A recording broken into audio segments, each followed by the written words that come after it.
Hello, happy weekend, happy Sunday. Sino sa inyo ang present ngayon? Sound off lang. As promised ay live tayo ngayon. Okay? So, habang inaantay natin iba, ayusin ko lang to.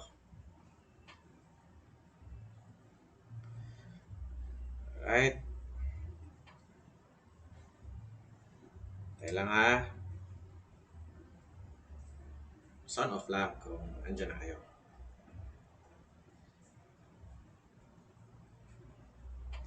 Okay? So, as promised, yung topic natin ngayon ay yung tungkol sa mga aral na mahuhugot natin mula doon sa Blackhawk Down. Ni-request ito sa akin. So, natin ha. So, stay tuned at you can participate. Alam ko, ang iba sa inyo ay mahilig din sa history at nagbabasa kayo lalo na sa military history. So, kung nabasa ninyo ang mga libro tungkol sa Black Hawk Down, um, mga accounts sa Battle of Mogadishu sa Somalia, October 3 to 4, 1993, ay meron kayong um, possible na mga questions, maybe additional insights tungkol sa insidente na yun. Maring hindi ko ma-discuss sa inyo lahat yon, no? Ang mga details nun, pero I'll try my best to draw the lessons based doon sa aking mga readings, mga nabasa ko. Okay? Batiin muna natin yung mga andito. Andito si Erwin Romel. Good morning. Si Albi Miliena. Uy, ano pala Albi nanonood pala yung parents mo sa aking vlog. Oo. Sabi mo sa kanila, continue watching. At sila pala ay dalawang OFW. At nakikita natin sacrifices ng mga OFWs para masustain ang mga family members dito sa Pilipinas. Alam niyo, ang isa sa aking panaginip, hindi naman masama managinip, di ba? Isa sa panaginip ko, pagdating ng araw, ay hindi na natin kailangan magpadala ng mga OFW na magtatrabaho sa abroad, years bago makabalik. At siyempre may impact pa rin kasi ito sa family. No? Um, Kawawa rin yung mga pamilya na maiwan dahil siyempre mawala yung magagabay sa kanila. No? At tanggapin na natin katotohanan sa ngayon, mahirap pa itong gagawin, but we can do something, no? Improve natin ang ating ekonomiya para hindi na tayo magpapadala sa abroad. Dito na lang magtatrabaho sa Pilipinas. Okay? Habang usapin yan, I'm not an expert sa tungkol sa economy, but certainly I have ideas na paano natin magawa yon. Okay? Mababasa naman natin. Si EDR TV, good day. Water Seeker, good morning. Si Alien King, good morning din. Morning. Si Mr. Hot Potato, yes, ngayon. Kapag wala akong ginagawa, every weekend tayo.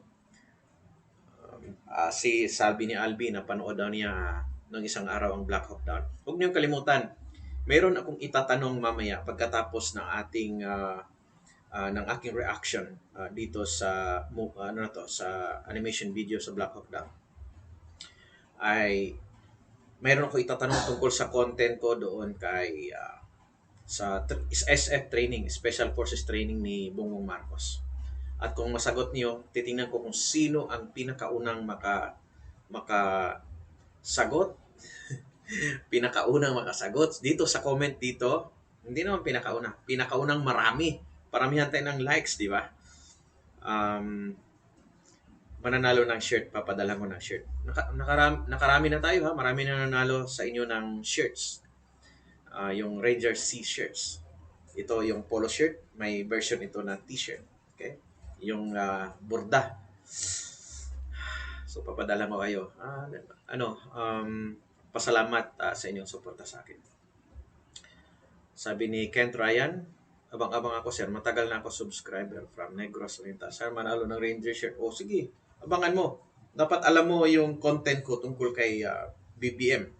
Alam mo, minsan yung mga kababayan natin, kaya ginawa kong content yon dahil parati kong nababasa, fake training daw yung SF training, yung SR training ni BBM. Kaya ang ginawa ko, para ma-establish natin, totoo ba talaga yon? Hindi ko naman nakita yon. Pictures naman nakita ko. Pwede naman mag-picture taking lang, di ba? So, ang ginawa ko, hinahanap ko yung kanyang training director. Sa Special Forces, yon ay si Colonel um, Benjamin Samonte, no? Actually, father yan ng mista ko. So, nag-PM ako sa kanya, in-interview ko siya, ni-record ko. Kaya lang, hindi na-record. For some reason, pumalpak tong technology ko eh. Hindi siya. But I was able to establish na tunay talaga na nag-train si BBM. So, sa content na yon, doon ko ibase yung aking tanong mamaya after nitong reaction video natin. And uh, yung mananalo, papadalhan ko ha. O, good morning kay Ronel. O, Ronel, maayos na medyo makabisado ka na to. Si Ronel, ano yan, hinamon ko magpalakasan kami. Siya ay 20 plus, ako ay 40 plus, T plus. Ronel, siguraduhin mo mananalo ka sa akin sa push-up at saka sa sit-up. At kung matalo mo ako, 10,000 yon, ha? Dati natalo ako naisahan ako ni OJ, di ba? Nung hinamon ako dati, kasi payatot, naisahan ako. Biglang lumakas nung sinabi ko, bigyan ko sa 10,000. Nung last Christmas yun, last year. Who knows? History repeats itself, di ba, Ron? Sabi ni Hilary Joseph Di Quinto, good morning, sir. The Operations Room channel po ba ang animation? Yes. The Operations Room channel yun. Tama yun. Nakita ko, nakafocus lang doon sa mismong Battle of Mogadishu yung content niya. So, doon papasok ngayon yung ano yung mga nabasa ko at saka mga i-relate ko rin sa personal experience ko at saka mga lessons na nakikita ko na kahalintulad sa nangyayari dito sa Pilipinas, no? Yan. Kasi yung mga lessons kasi throughout history, mayroon nang nangyari noon na almost similar situation that we can derive some lessons and we can come up with approaches on how to solve our current situational problems, no? Sabi ni Lawrence Calieja, good morning. Good evening pala sa Los Angeles. Lawrence, kumusta mo ako dyan, no? Share mo lang yung content natin. I had been to Los Angeles 2004, 2007, 2012, 2013. Naalala ko, nakagala ako dyan. Nakapunta ako doon kay James Dean. Alam mo yun Lawrence? Pa-picture ako, nag-selfie ako kay James Dean. Alam mo yun? Sabi ni Albi, lugi ako. Lugi lagi ako sa likes. Albi, magpakampi ka kay Kathleen kasi maraming fans yun. Sabi mo, Kathleen, tulungan mo ko. Yung mga kaibigan mo sa YouTube, ipalike mo yung ko para manalo naman. Sa bagay, nanalo ko na dati, Albi. Ha? Dati ka nang nanalo, meron ka ng shirt, di ba? Sabi ni Jonel Singkay, ayos pwede pa ba sumali yung nanalo na? Sabi ni Water Seeker, nanalo ka na pala dati? Ha? Oo. Siyempre, open to all. Ha? Sabi ni Albino, man left behind. Okay. Roots and culture. Good morning, sir. Baka naman pa-shirt. Magtatanong ako mamaya. Yun yung pa-shirt natin. Ha? Magtatanong ako mamaya. Who else? Okay. Ayan. So, sabi ni Wilmer Bisitan, Alexander is so legendary. Pati ang kanang kabayo, legendary. Pero ito, babaguhin ko pa to. Babaguhin ko tong kay Alex Palos. Hindi ito yung cover. Automatic na kapag mag-online ako, ito yung automatic niya na template. Papalitan ko yan kasi ang i-discuss natin ngayon ay Battle Mogadishu. naging content ko to nung nakaraan, di ba? Tungkol kay Alexander the Great. Anong mga lessons na ma-derive natin sa kanyang campaigns simula nung pinalitan niya yung kanyang tatay, si King Philip.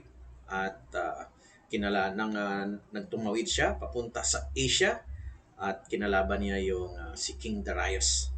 At hanggang sa nakarating siya sa present day um, Pakistan, sa Punjab. Okay? Uh, okay. Part 1. Part 1, yes. Part 1 yon. Part 2, yung rescue na part. But yung ibibigay ko sa inyo yung context ay yung kabuuan na. Okay? Mhm. So, mm, sabi ni Aaron Romel, we get dirty so the world stays clean. So it's about military service. So we have to make, ibig sabihin yan, we have to make sacrifices. And it means sometimes we are blooded, we sweat it out, and we get dirty so that others may live peacefully. Ha? Yan, military service. Ha? Sabi ni Lawrence, yes sir, James Dean, next time na visit niyo dito, kita po tayo. Puntahan natin yung site ng accident niya sa Route 66. Ganun ba? So, sige, sure. Um, eh, malala ko din Lawrence, merong ano dyan, uh, depot, yan, depot. Yung andun lahat ng mga tindahan ng mga murang shares. Parang ano siya, murang factory depot ang tawag doon. Doon ako namili nun. Johnny Espinosa. Pa-shout out po ito. Very nice. Scout Ranger books. Scout Ranger books. Baka doon sa Facebook ni Scout Ranger Dennis Iclarin. Baka doon ka makabili niya.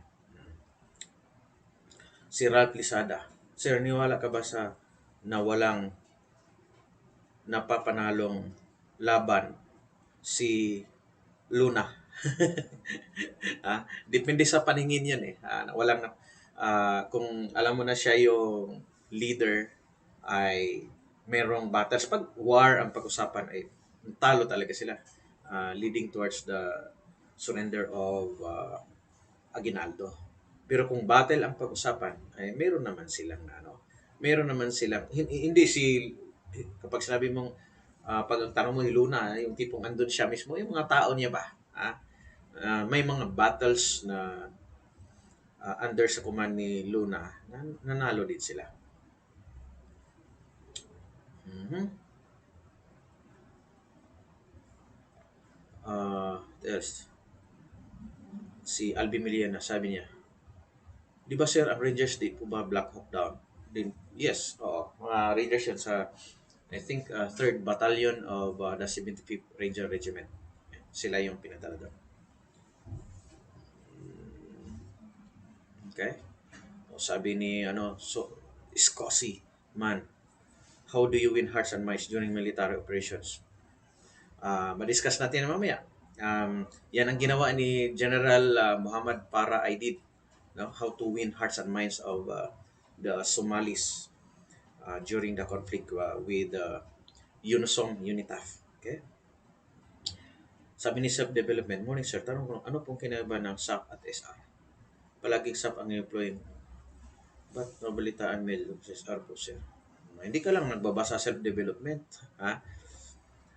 SAP parati ang nideploy ng gobyerno.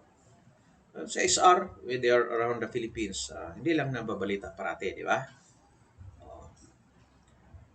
Mag-Rangers, di abot ng 1 week, sabi ni Ralph.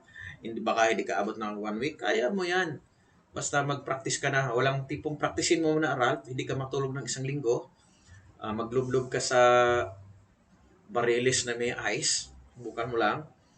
And mag-rock march ka. Lagyan mo ng 20 kilos plus M60 machine gun. Buhatin mo. Mag-rock march ka ng 10 kilometro. Okay? Kung natipong hindi manginig-nginig ang tuhod mo. Yan yung mga practice. Example lang yung mga practice then you must be able to zero your weapon and fire from standing, kneeling, prone, and then yung mga moving targets at saka fleeting targets and later on yung jungle lane. Yun yung sa advanced marksmanship application. Okay, so um, simulan na natin ha. As I said, ay pwede kayong ask ng questions ha later on ha. Uh, ano kayo, interact kayo. Yan ang importante sa talakayan dahil pwede kayong mag-participate. Okay? Later on siguro pagdating ng araw, we can do Zoom meeting na maraming maka-attend at pwede nating talakayan din. Ganon din, ang gandahan naman no, nakikita ko yung kausap ko. Hindi kagaya dito na mga pangalan nyo lang. Taas kamay, sino ang gusto nun, ha? Zoom meeting. Okay? Perhaps we can come up with mhm, we can come up with a topic and then we will discuss. So yeah, Zoom meeting. Sabi ni Roots and Culture, Sir, na-miss namin ang content nyo sa 33rd Infantry Battalion, yung Eating Ampalaya Challenge, hindi ko na magawa yun dahil wala na ako sa 33rd eh. Yung mga sumunod sa akin, hindi na sila gumagawa na. Ang tawag doon kasi human interest story. Hindi pa na gira-gira lang. My purpose in sharing those stories, yung mga katuwaan, ay maipakita yung other side ng Filipino soldier, ng yung pagiging human beings ng mga sundalo. So, meron kaming mga ganun na content tungkol sa kwento ng pag-ibig ni Private Christine Porcadilla, mga ganun. So, it is about also the human side of the story. And makita nyo yung community development, which is a larger effort na aking ginawa doon sa aking area of responsibility. And may maliit na portion na pakikidigma. Para sa mga tigasin, meron talaga eh. Gusto nila eh. Sila ang may gusto, hindi ako. Kasi as much possible, di ba ako, my effort then was um, to befriend everyone and to help them. Mayroon gusto kipag-gira. Bakit gusto nilang gira? Hindi naman ako hapon. Bakit nila gusto kong girahin? Um, right. Mm, how about StreamYard? Ano mangoy, sarap pa ko sa YouTube. Lunoodin ko instructor. Lunoodin ang instructor din. Anyway, so simulan na natin ha. Simulan na natin ang ating reaction video. Panoorin natin together and I will share some insights no tungkol dito. I-adjust lang natin 'to konti. Okay? Para mapanood niyo. Ayan. Yan, para sigurado mapanood niyo ng klaro, di ba? Okay. Uh,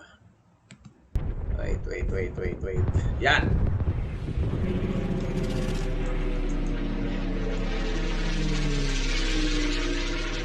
Operations room. Naririnig niyo ba ako? This is Romeo 64 to all elements. Irene. With the launch code issued, the Earth rumbles as the armada of helicopters lift off the ground and head out. Somali spotters near the airport radio ahead to warn that the Americans are on their way. So ayan, naririnig niyo ba ako ngayon? Narinig niyo ako? Taas, ano raw? Thumbs up daw kung naririnig niyo ako. Kasi nag-ano ako, gumagamit ako ng earphone. Okay, naririnig? Ayos? Okay, good. sorry. Inom na ako tubig. Para maintindihan natin tong nangyaring Battle of Mogadishu, October 3 to 4, 1993, ay importante na malaman natin ang brief background tungkol sa bansang Somalia. Ang bansang Somalia ay naging under sa dictatorship isang general na si Siad Barre. Yan pangalan, si Siad Barre. From 1969 hanggang 1991. At sa kanyang panunungkulan ay grabe ang paghihirap ng kanyang bansa, no? Iron fist ang kanyang rule, nakikipag-away sa mga kapitbahay na mga bansa kagaya ng Ethiopia.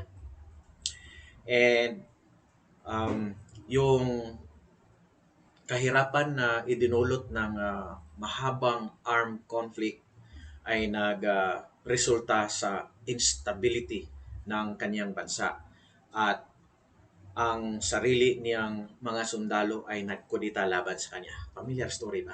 Kudita. So ang mga nagkudita sa kanya ay eventually nanalo na lumayas siya. Lumayas itong si Siad Barr in sometime in April 1991.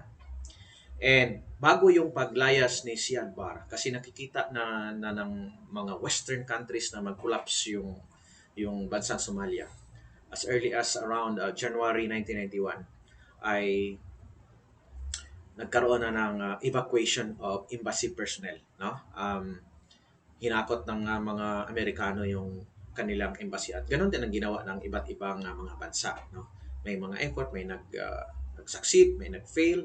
So, yun yung nangyari January 1991. And nung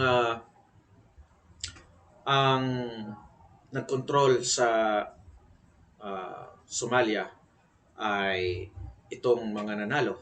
Sino ba yon? Ay itong grupo ni General Muhammad Farah Aidid. Okay? At meron siyang kalaban na mga pwersa din at opposing clans. Lakas ang kanong clans.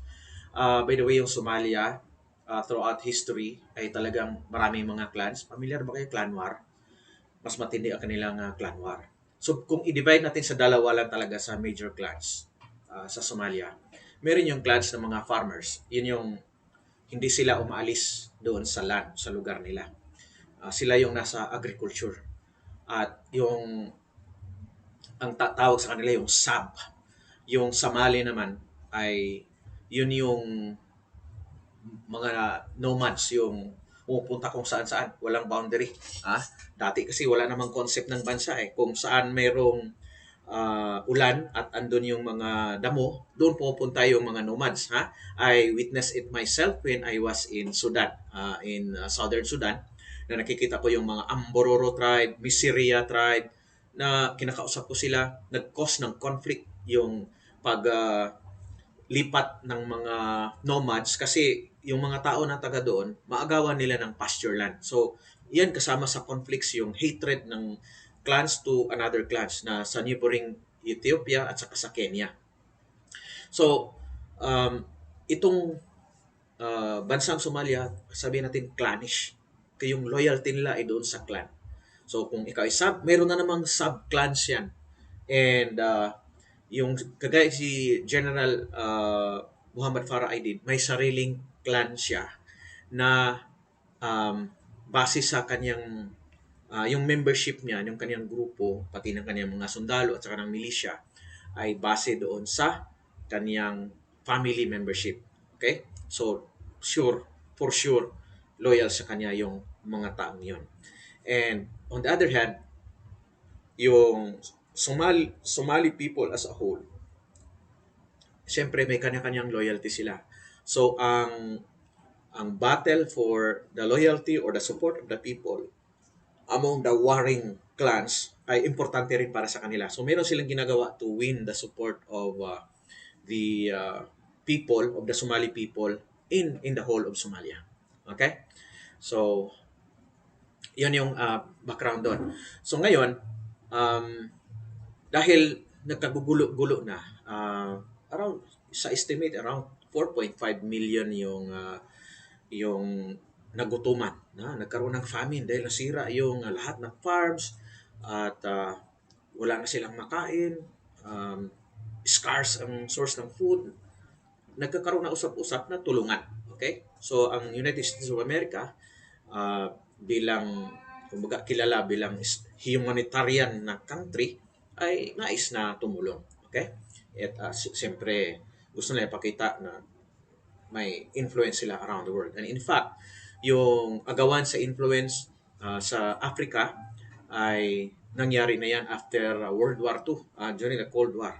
Itong si Muhammad, ito si Siad Barr, pati na yan si Muhammad Farah Aidid, yung mga armas niyan ay galing sa Russia.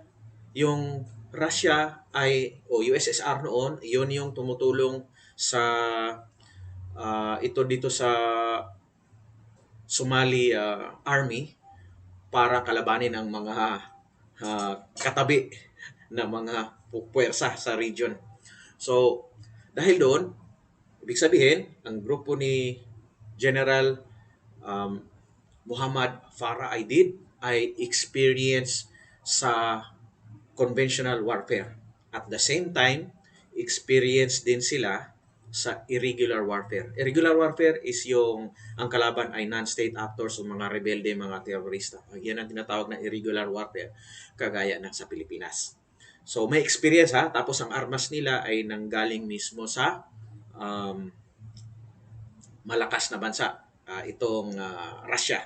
Dahil siyempre alam nyo na, mayroong contest for influence ang USSR at saka ang United States.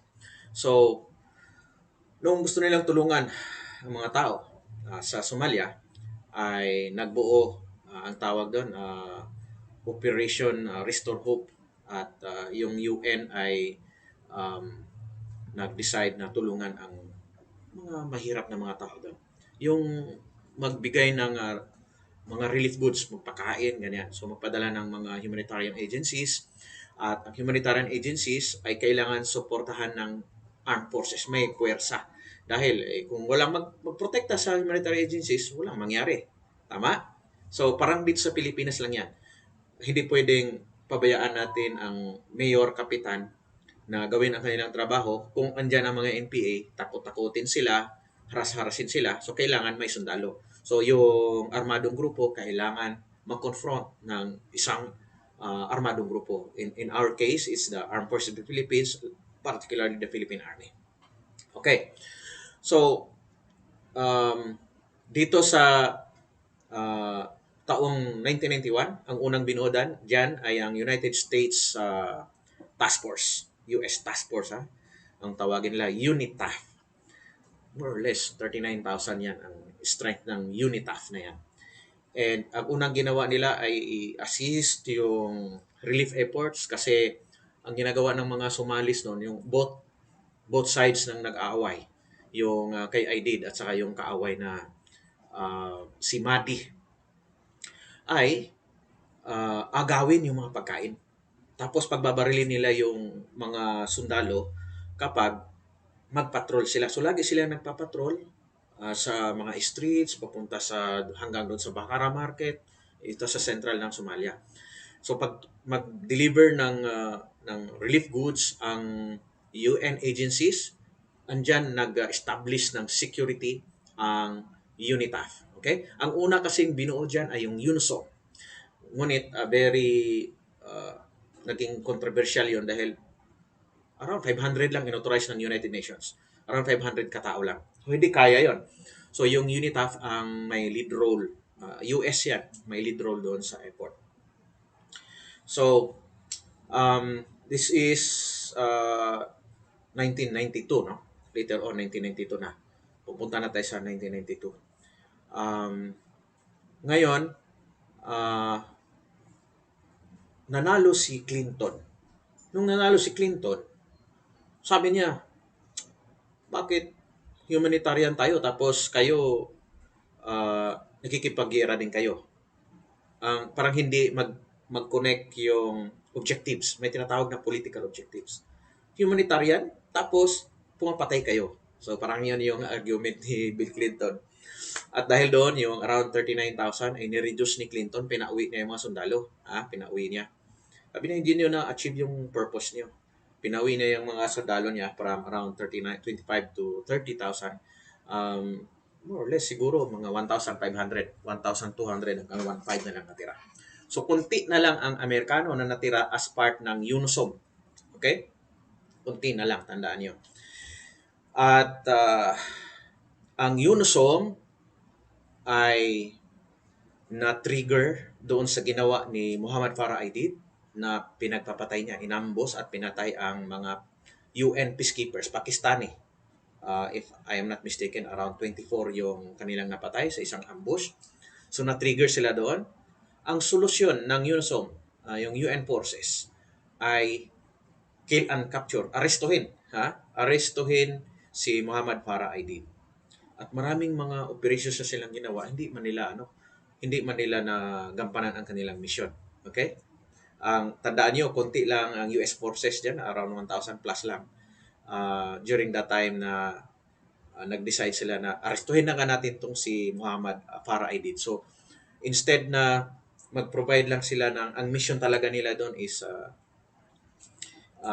magtulong sa mga tao, yung humanitarian mission, ay parang naging panggera na si UN. So, meron kasi sa UN, I serve in the UN in South Sudan, meron siyang tinatawag na Chapter 7, Peace Enforcement. Peacemaking, meron din peacemaking. Kung walang peace, we will enforce the peace, no? Parang ganun. Peacemaking, may peace building, may peacemaking, at peace enforcement. Gagamitin ni UN ang puwersa para magkaroon ng kapayapaan. Yan.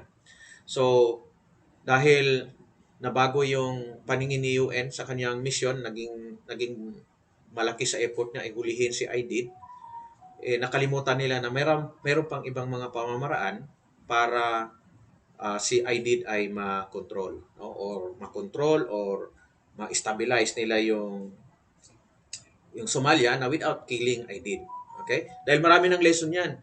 May lesson na yan ng mga British sa Afghanistan na pinipilit nila na papalitan yung nakaupo, tapos yung nakaupo mahina naman pala. Ginawa rin ng Russian 1979, di ba? Ginawa rin nila, palpak din. Napalayas din ang Russia sa Afghanistan. And ganun din ang ginawa ng US sa Iraq in 2003, di ba? Pinalayas si Saddam Hussein, pinalitan, tapos nagkagulo-gulo na meron ng ISIS. So, babalikan natin yan later on. So, iyon yung backgrounder na masabi ko sa inyo. Kailangan maintindihan natin yung background. Anong nangyari before? Bakit dumating sila dito? So, dahil sa kill and capture o yung sa pag-aresto na binago ng UN ang kanyang mission o ang effort niya na pupunta dito sa paghuli kay Aidid, ang US sumuporta dito, nagpadala ng more or less 400 spec ops to support dito sa paghuli kay Aidid. Ano yung pinadala nila? Yung Rangers, kaya tawag doon Task Force Rangers. Rangers, yung SOR, SOR sa parang, Air Forces, puro sa Army din yan. At saka yung Delta Force. Okay? So, more or less 400 ang pinadala. Ang problema nila ay kulang sila sa armor protection. Ibig sabihin, yung armored assets nila kasi pinawi na nga ni Clinton eh.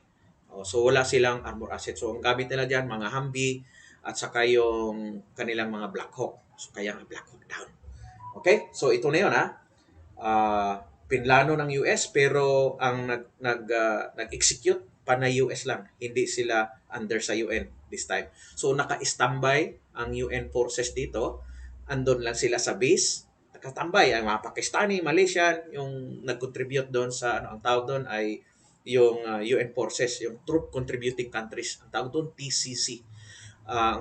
Troop Contributing Countries under sa UN command ay nanatili lang doon sa loob ng kanilang base. Samantalang, ginamit ng Kano, very confident about may tinatawag kasi na revolution of military affairs. Gagamitin nila yung superior technology para matalo ang kaaway, ma-execute nila yung mission. Okay? So ngayon, dito natin malalaman ano ang mangyari.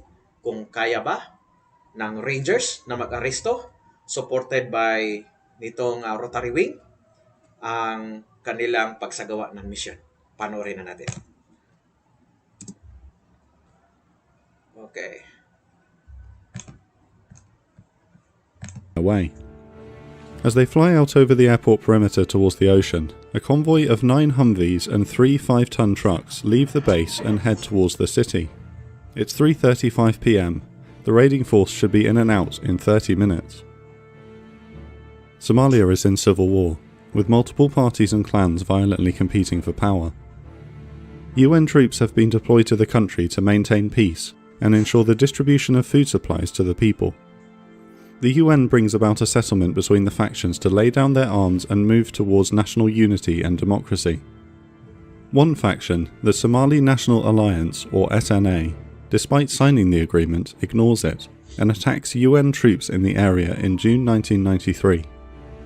The US deploys Task Force Ranger to Mogadishu Airport, a special forces group made up of Rangers, SEALs, the 160th Special Operations Aviation Regiment, and a company from the 1st Special Forces Operational Detachment Delta, also known as Delta Force. Task Force Ranger, or TFR, are here to find and kill or capture the leader of the SNA, General Mohammed Farah Aidid. The SNA is predominantly made up of Aidid's own clan, a form of family tribal structure, the Harbour Gadir, and it is hoped that toppling Aidid will halt the violence. Task Force Ranger launches raids into Mogadishu to capture Aidid, but have so far been unsuccessful. In July 1990, Nakita nyo, para may kaparehas. Sub 44, di ba? Hindi nila in-involve yung army at gusto nilang makuha si Marwan. Andyan yung army pero hindi in-involve. Dito naman yung UN na may limited number of armor assets, hindi lang in-involve. Sila lang. And itong si Aidid, alaman natin, siya ay dating general. General talaga yan sa military and meron siyang experience. And one of his staff, yung parang deputy niya doon, si Hassan Giomale, ay actually matalino, well-experienced na staff officer and commander.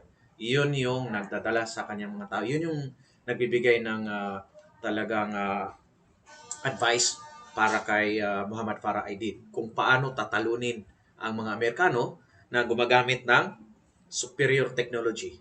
Ano ang ginawa ng mga Somalis para ma-counter yon.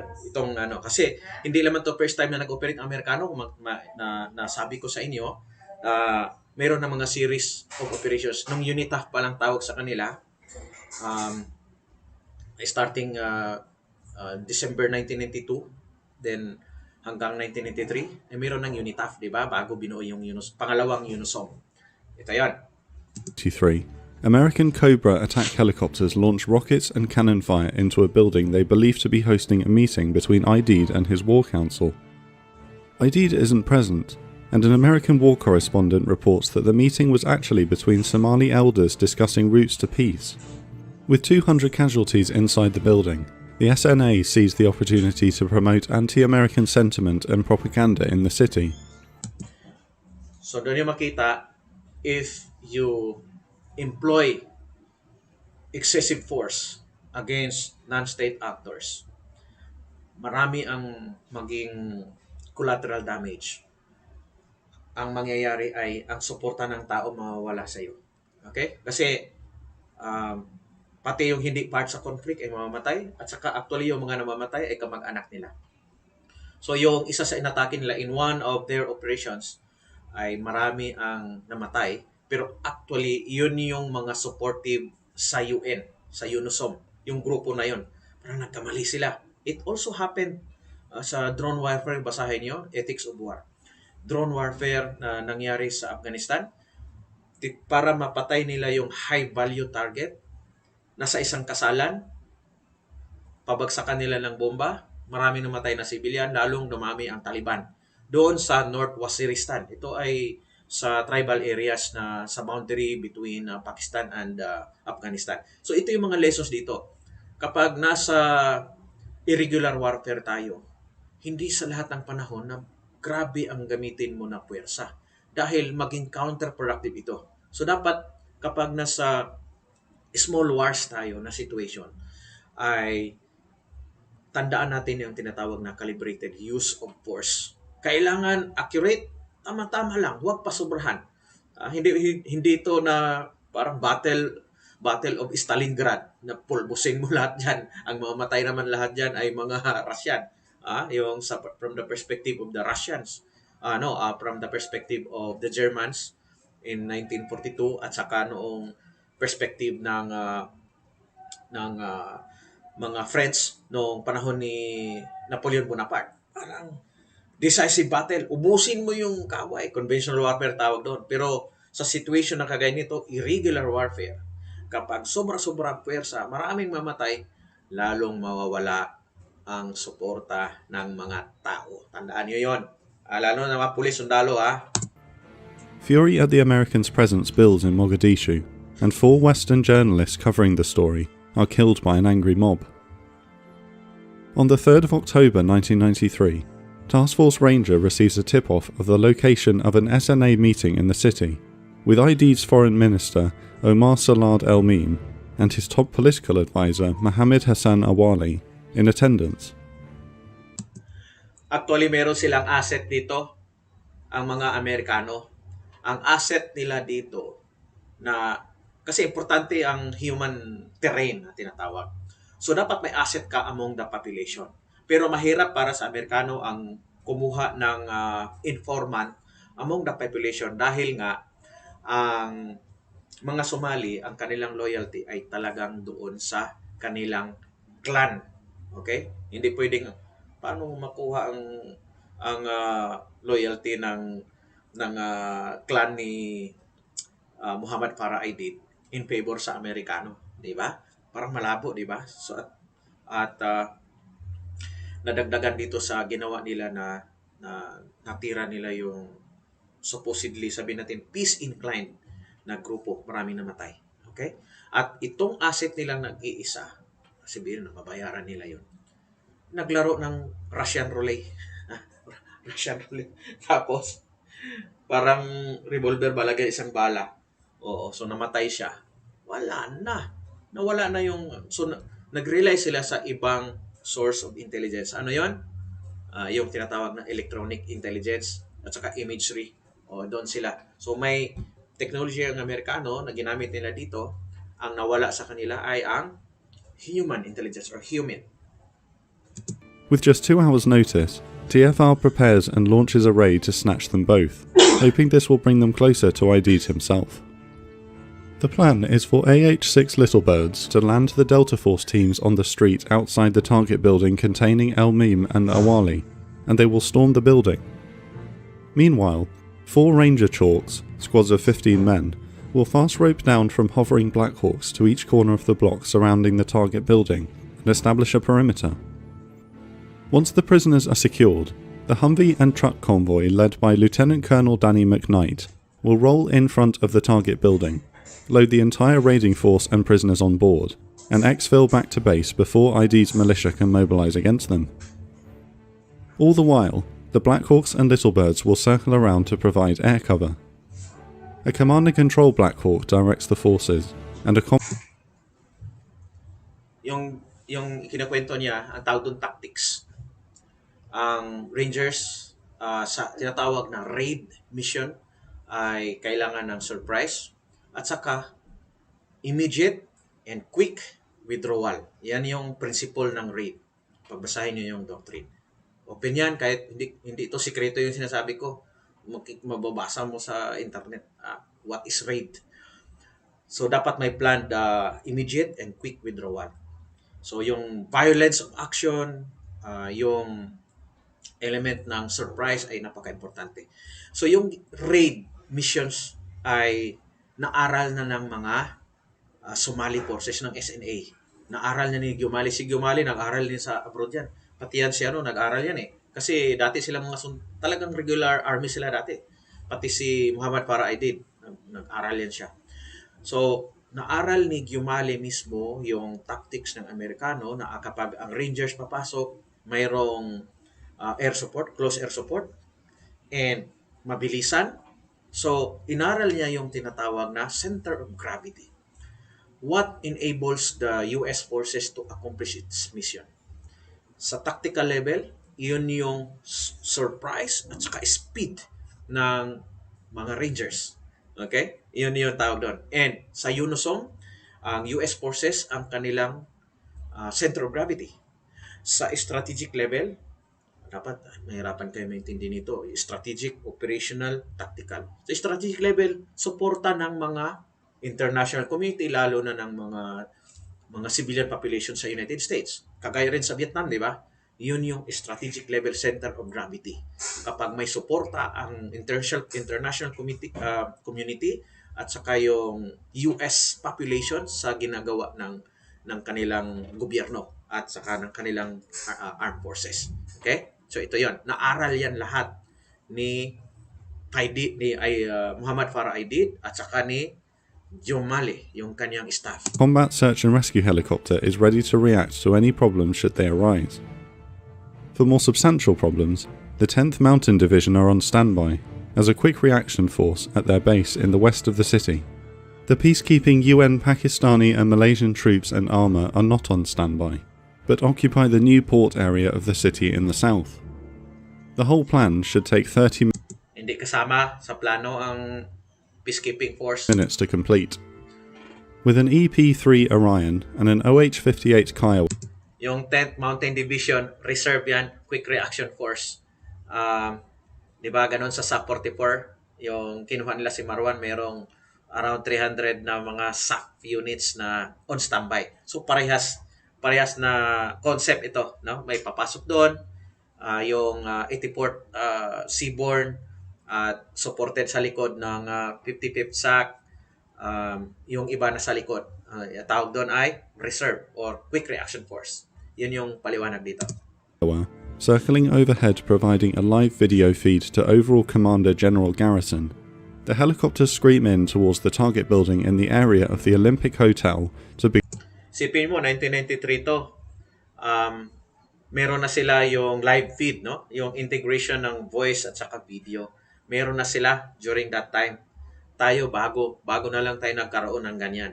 Sila matagal na. So ibig sabihin, malayong mas superior ang technology nila. Halos wala namang technology yung mga SNA, yung Somali National Alliance, di ba? Pero bakit sila, sabihin natin, nanaig dito sa encuentro na to?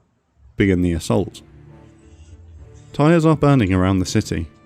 With US forces jamming radio signals, the tire burning is a signal to the SNA militia throughout the city that the Americans are coming. So nakita ninyo, sabihin natin, walkie-talkie lang gamit ng SNA, pero nagsusunog sila ng mga tires. Meron tinatawag sa communication na near and far signal. So pag makikita ng mga Somali forces may nagsusunog ng tire doon sa isang section ng city, yun ay indication na parating na ang mga kalaban. In this case, yung mga Amerikano. AH-6 Little Birds, armed with miniguns and rocket pods, lead the way up Holwodig Road to spot any armed Somalis, and with the coast clear, the MH-6s throw up a dust storm as they land with precision in front of the target building.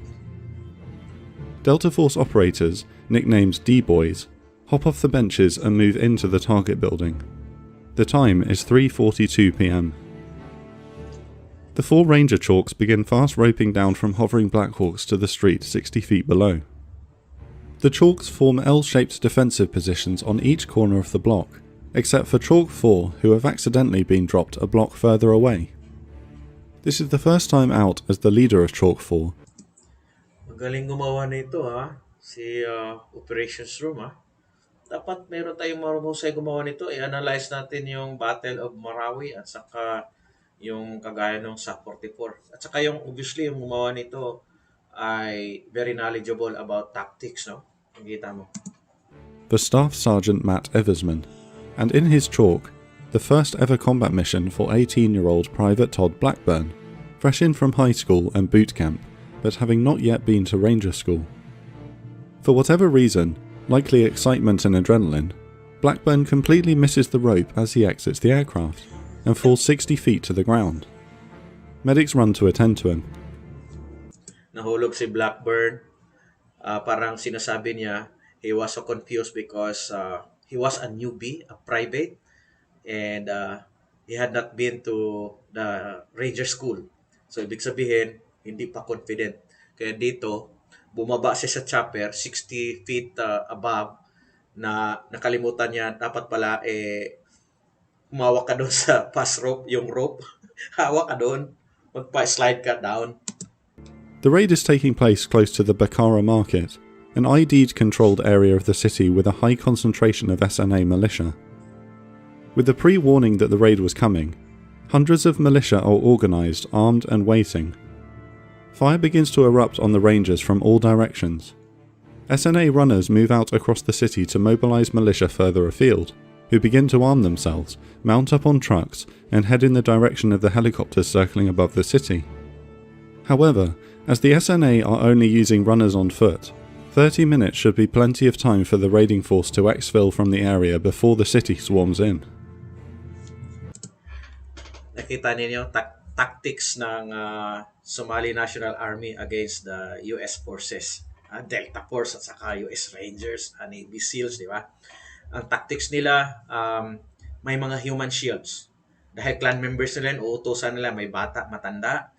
Uutusan nila na instead na gagamitin ang radyo, ano siya, parang yung sa marathon, sa ancient Greece. Ano yung sa marathon? Takbuhin mo, dalhin mo yung message, itakbo mo, i-dash mo from one building to another. So, yun ang ginawa ng mga Somali. And, tandaan ninyo, ang US forces ay malaki ang kanilang pagpahalaga sa tinatawag na rules of engagement. Pag non-combatants, hindi mo barilin. Pag non-combatants, kagaya ng bata, matanda, babae, wala namang armas, hindi nila babarilin. But those, kung titingnan mo sa kabilang dako, those people were actually part of the conflict. Okay? So mayroong tinatawag na Geneva Conventions, may mga protocols. Kailan mo masasabi na ang tao na to ay nagiging combatant? Okay? Medyo mahirap yun. Separate video siguro natin yan. But in this case, yung mga inuutusan ng SNA na magtakbo, magsuporta sa kanilang overall plan ay mga bata at matanda. Okay? Babae, bata, matanda. Hindi binabaril ng mga kano yan. Medics stabilize Blackburn, but with the fire raining down on them, a helicopter evacuation is out of the question. They'll have to wait for the convoy. Rocket-propelled grenades, RPGs, are now being fired at the defending Rangers. A crowd of unarmed locals are also forming around the raid site. Ang tawag doon, mass fires. So natutunan ng SNA ang paggamit ng mass fires at saka ng maneuver based sa experience nila sa past operations ng UNITAF, yung US forces, before sila pinold out. Okay? So natuto na sila doon, ganito yung gagawin natin. Oo, at saka nag-import ito si Muhammad Farah Aidid, nag-import siya ng mga insurgents, mga warriors galing sa Sudan. The situation is manageable, but the strength of the resistance is much higher than expected. While the Delta operators move through the target building, the Humvee convoy arrives on the street outside and waits for them to complete their work. Eversman orders 5 men in his chalk to move Blackburn over to the waiting vehicles. Chalk 2's M60 machine gunner, Sean Nelson, can see a larger crowd, numbering in the thousands, forming further down the street he's monitoring. He spots an armed group following a man, confidently riding a cow out into the street in front of him, wielding an AK. He opens fire on the man, and the rest of the group scatter. Just at that moment, a Blackhawk sweeps overhead and looses blistering fire on the street below with its minigun. The group and the cow don't last long. Another group of 15 Somalis approach. Some are armed and using the unarmed amongst them as human shields. He first tries to aim just at the militia, but with Nelson and the rest of Chalk 2 taking fire from the group, he weighs the decision and decides he has no choice but to open fire on all of them. The group scatters, leaving armed and unarmed dead. Seeing this, a larger group of militia and unarmed locals charge at Chalk 2. This time, without time to think about it. Alam mo yung tawag dito? Pintakasi dito sa atin. Pintakasi, swarming techniques. Ginagawa rin dito sa Pilipinas at ginawa nga ni Lapu-Lapu yan laban kay Magellan. Kung makita nyo, April 7, 1521. Ginamit niya yan. The chalk returns fire. At that moment, a little bird marauds down the street above their heads and inflicts a devastating minigun run on the crowd. The display of awesome firepower disperses any survivors. All 4 chalks are now being forced into the tough decision to open fire on militia who are using unarmed people as human shields. From the So makita nyo, napilitan na rin sila na barilin pati yung ginamit as human shields. Kasi wala.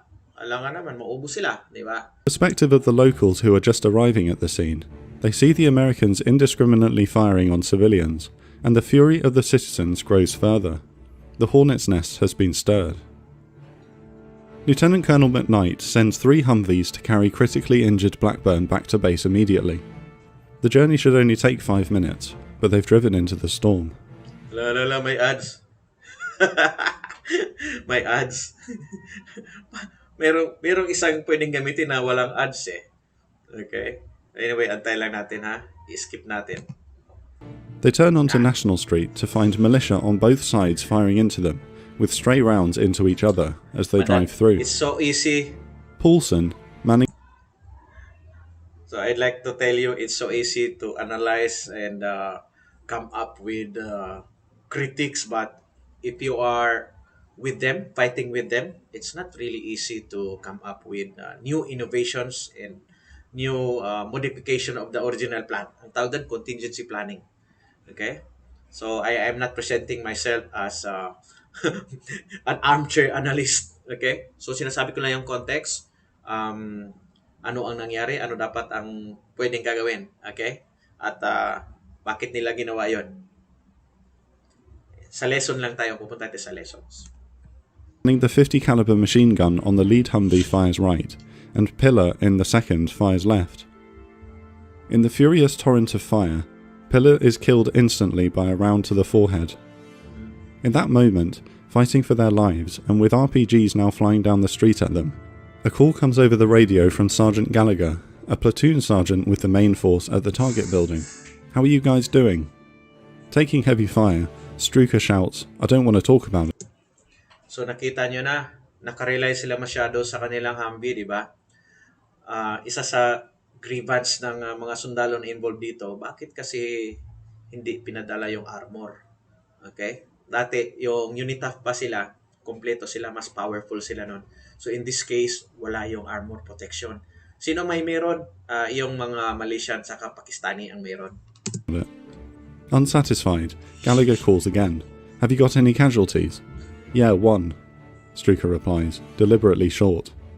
"Who is he and what's his status?" "It's Pillar. And what's his status?" "He's dead." The busy radio network falls to silence. The first, but not the last, TFR trooper has lost.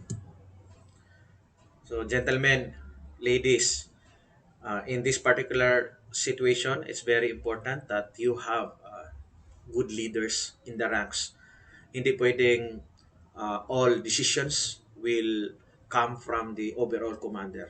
In every level ng command, say sa team, sa squad, sa platoon, you must be able to make decisions based on the actual conditions kung saan ka. Ano ang adjustment na gagawin mo. So, kita natin the Task Force Ranger leaders were excellent leaders. They can make decisions based on the changes on the ground. Kagaya nun, Private Blackburn was injured. So there was some changes on the plan. Okay?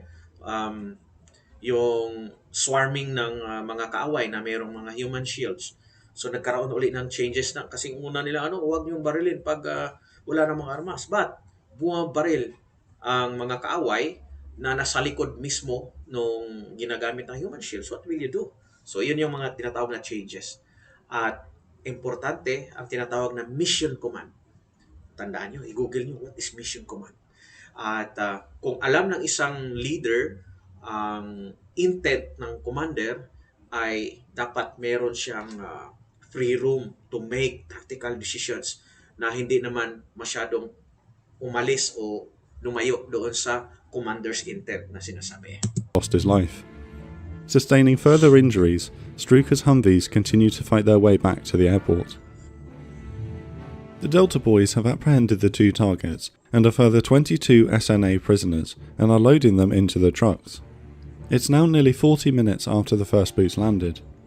The process of clearing the building and processing the prisoners is taking longer than expected.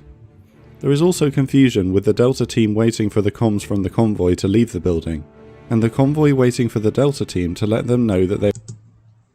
Imagine niyo kung kayo yung nasa situation na to. meron kayong mga radios. Lahat may tumatawag, may namatayan ako dito, na-wounded ako dito, naipit kami dito, patulong, tulong, ganyan. Just imagine, di ba? So, sa communications ay merong intra-squad, inter-platoon communications, very important. Kunwari, ma-down yung isa na yung ratelo, dapat marunong yung kapalit. Okay? So, doon makukuha sa training. Hindi pwedeng, for example, sa squad ninyo, meron kayong designated na radioman or ratelo. Siya lang marunong. Kailangan lahat kayo marunong. Bakit? Kung may ma-neutralize, mamatay, ma-wounded doon sa kasama ninyo, pwede ka kaagad na magpalit. Ha? Even as leader, kung may mangyari, marunong ka kaagad. Lahat dapat supposedly itong mga to, lahat sila ay paramedic. Marunong silang gumamit ng dala-dala nilang combat lifesaver kit, no? CLS kit nila.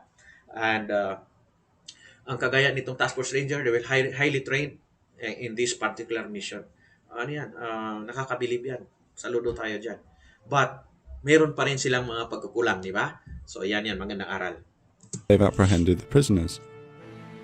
Every minute, the mob grows stronger, but the Rangers and circling helicopters are so far keeping them at bay. Chalk 4 Rangers Galantine and Berenson take non-critical hits, with Galantine losing a finger.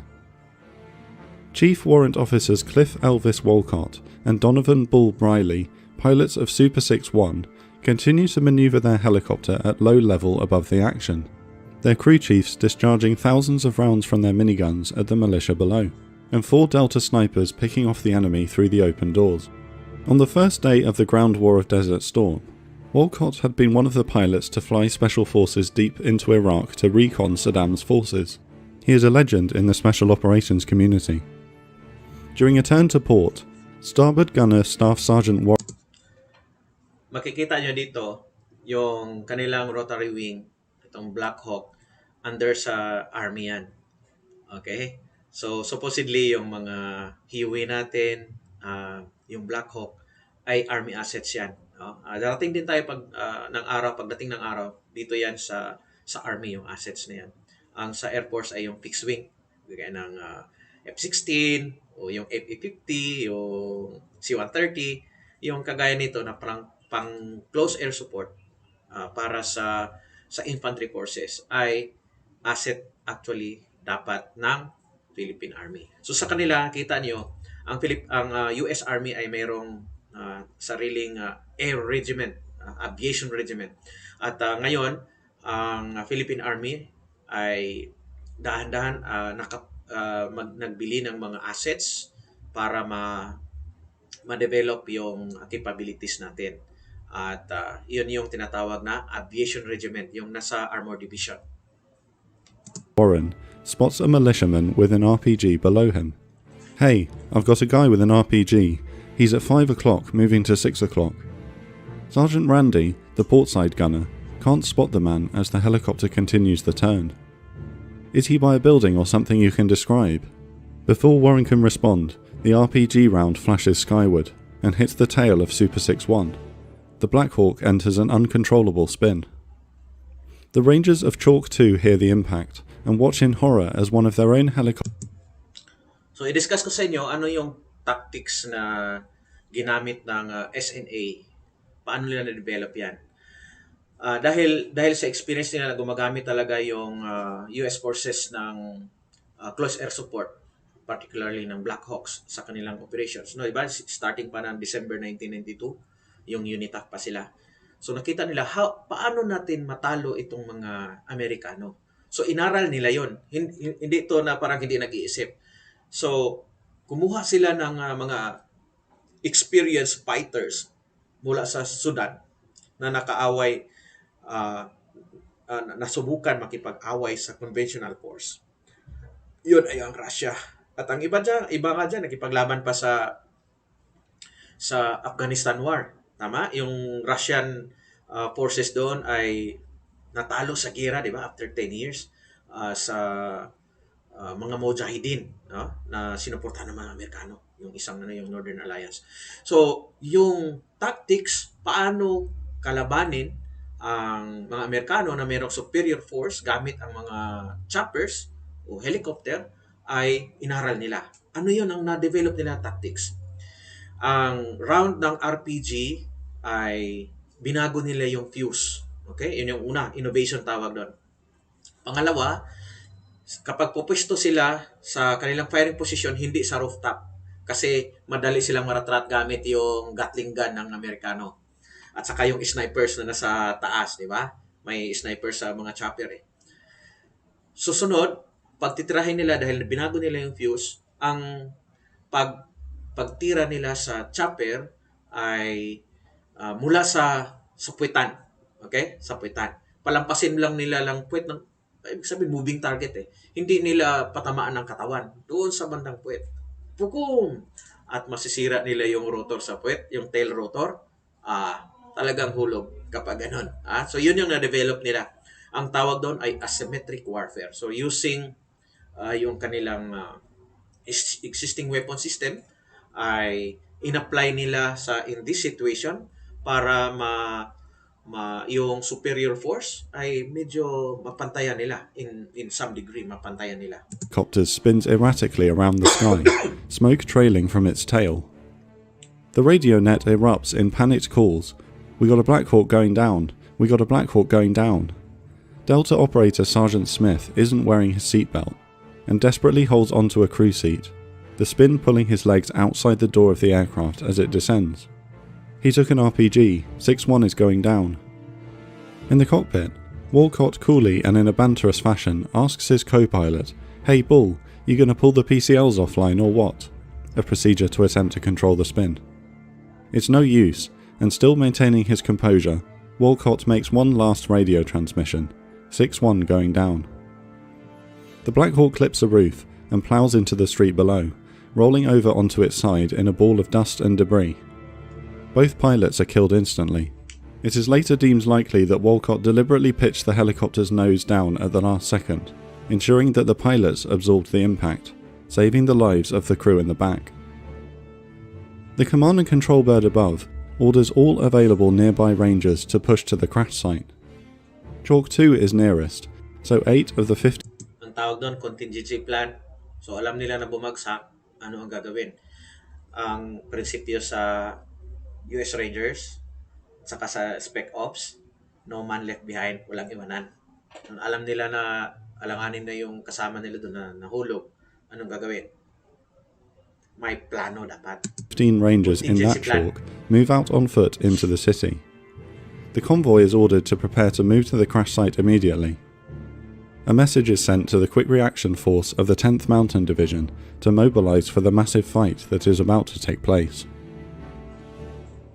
Aidid is not to be underestimated. He was educated in Rome before postgraduate study in military science at the Frunze Military Academy in the Soviet Union. Yan sinasabi ko eh. Si Aidid ay nakapag-aral yan sa France at saka sa Soviet Union. He has carefully studied the Soviet campaign in Afghanistan in the 1980s and found that guerrilla forces were successful in bringing down Soviet attack helicopters with shoulder-launched RPGs. His battle plan with the Americans is to draw them deep into his territory in the city and then swarm the area with RPGs, bring down a helicopter. Saka sa Afghanistan, ang nagbigay ng Stinger doon, yung game changer, ang nagbigay ng Stinger sa Mujahideen ay ang US Armed Forces. Through the CIA pala, CIA. And then collapse the city around the troops on the ground, overrunning them in the chaos. Super 6-1's shootdown is no accident. Of the surviving 2 crew and 4 Delta operators, only 2 are not seriously injured. Having just survived a brutal helicopter crash, Sergeants Bush and Smith emerge and defend themselves and the rest of the survivors from the now arriving locals. Littlebird Star 4-1 is the first help to arrive at the crash scene. They land near the alley and are immediately charged at by Somalis. The 2 pilots, Warrant Officers Jones and Meyer, defend themselves from the cockpit with pistol fire.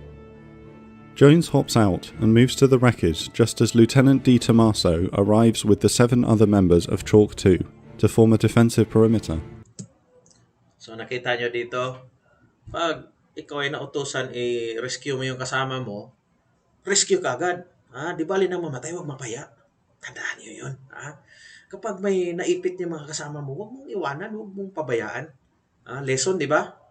Sino yung ayaw mag-rescue diyan? Ha? Lesson ha? Ito yung ma-draw natin yung lesson dito. If your fellow patrol members are in the thick of the fight and if they need some help, you do not hesitate. Save them. They find that Bush has been killed defending the survivors. They move his body into the Little Bird, and Sergeant Smith also hops on board. Super 6-1 pilots Walcott and Briley are dead, and the rest of the survivors require medical attention before they can be evacuated. Little Bird Star 4-1 lifts off and heads back to base. The Humvee convoy rolls up to Sergeant Eversman's Chalk 4, and under heavy fire they get in. People now line the streets, roofs and windows, firing down into them. They turn right towards the crash site, but, disoriented, the lead Humvee then turns south, now heading away from the crash site. May konting similarity to sa Battle of Marawi. Yung sa mga early days ng Battle of Marawi, anong nangyari doon sa LRC? Nung they were trying to capture sila Isnilon doon sa isang building, di ba, sa kanilang hideout. Halos ganito, swarming technique ang ginawa. Ranger Commander Captain Steele orders the remaining Chalks and Delta operators to move on foot towards the crash. They encounter heavy resistance. Delta Sergeant Fillmore is killed en route. With one less Blackhawk in the low orbit role covering troops on the ground, the Commander Control Bird radios Chief Warrant Officer Mike Durant in Super 6-4, loitering to the north of the city. Super 6-4, this is Alpha 5-1. Come up and join Super 6-2 in his orbit. 6-4 is inbound. May ads! Gira pa rin yung ads natin Durant heads south towards the city. The Combat Search and Rescue Blackhawk Super 6-8 arrives at the crash site, and the team of Rangers and D-Boys begin to fast rope down to the street below. With men still on the rope, the helicopter is hit by an RPG. In a display of superb airmanship, pilots Dan Galotta and Herb Rodriguez hold the helicopter steady while the men complete their fast rope. They ascend from the area and successfully manage to put their stricken aircraft down at the friendly Newport area in the south. Under heavy fire, the CSAR team moves the two remaining wounded crew chiefs to a nearby shelter. They then move to strengthen the perimeter set up by Chalk 2 at the intersection just west of the crash. The convoy is lost. Under heavy fire, they can't afford to slow down, but it's taking time to relay directions to the crash site from the aircraft above McKnight. The locals are now building makeshift roadblocks throughout the area, using tables, chairs and general debris. Fearing bombs,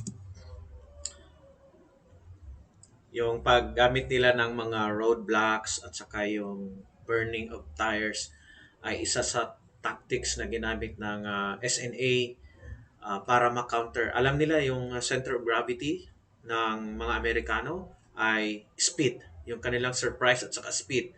So how do you deter an opposing force from using that speed? Okay? So kailangan harangan natin lahat ng pwedeng iharang. Kung pwedeng may IED, harang mo yung IED, harang mo lahat, sasakyan, lahat. So yun ang ginawa nila. Kaya nagkandalit-silit yung plano ng Task Force Ranger. planted inside the roadblocks, the Humvees can't simply drive through them. They make several wrong turns and loop around the area of the target building. 10 minutes after Walcott's Super 6-1 went down, Durant's Super 6-4 is on station over the rooftops providing minigun fire support for the Humvees below. At 4:40 PM, Durant's Blackhawk takes an RPG hit to the tail section. He pulls the aircraft out of the orbit and points southwest towards the airport. So napapansin ninyo, lahat ng tama ng Blackhawk ay sa tail rotor. Bakit? Talagang tactics yun. Yun yung tinatarget ng mga SNA. Saan nila nakuha yun? They draw their lessons from Afghanistan. Doon sa mga mujahideen. Nagpaturo sila. Ang iba doon mga Sudanese na mga mujahideen na pumunta doon sa Afghanistan.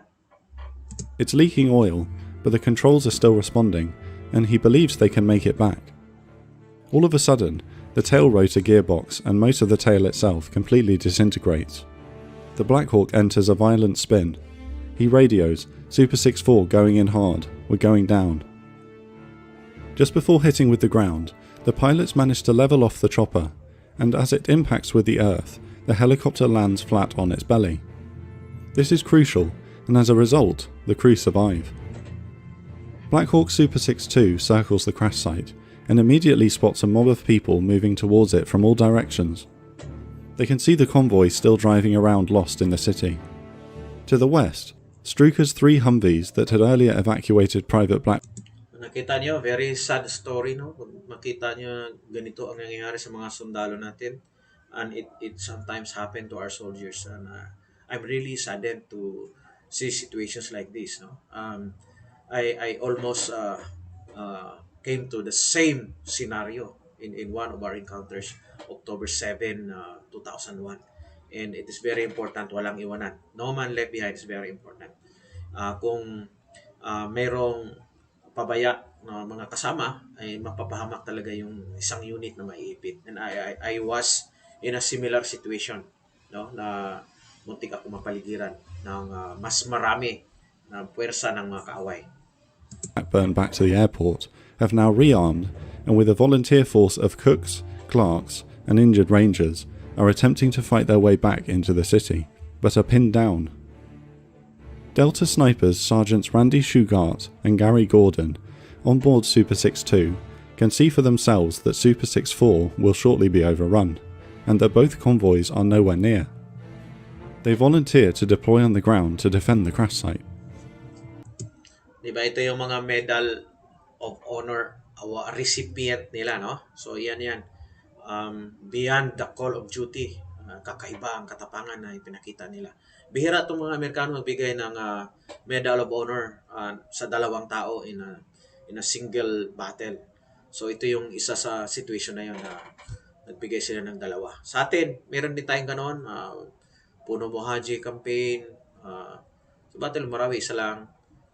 Saan pa? Yung kay Hamsi Raji, may yung Intel at saka yung Batcom naging awardee. So yan example. And of course sa Uluwatuar meron din ganun na more than one.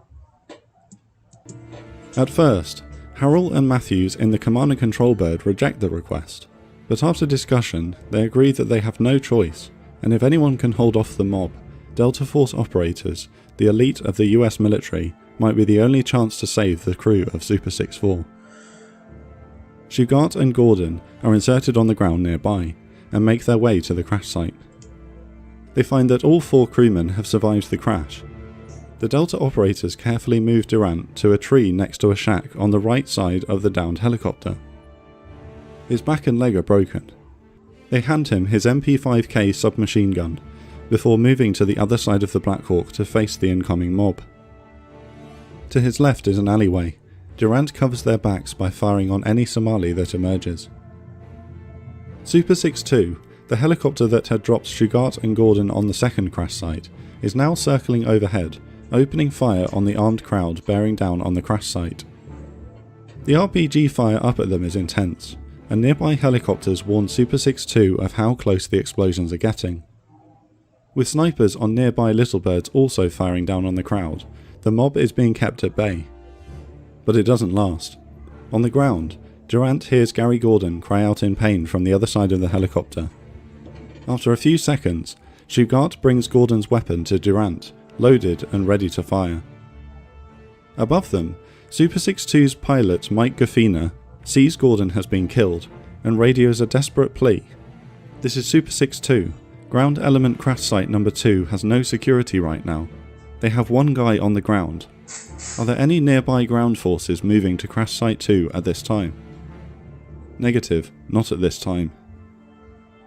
RPGs continue to flash up towards Super 6-2, and finally, one connects on the starboard side of the aircraft. His co-pilot and one of the Delta snipers in the back are heavily wounded in the blast. Gaffina has almost no control over the aircraft and somehow manages to crash land it in the Newport area to the south.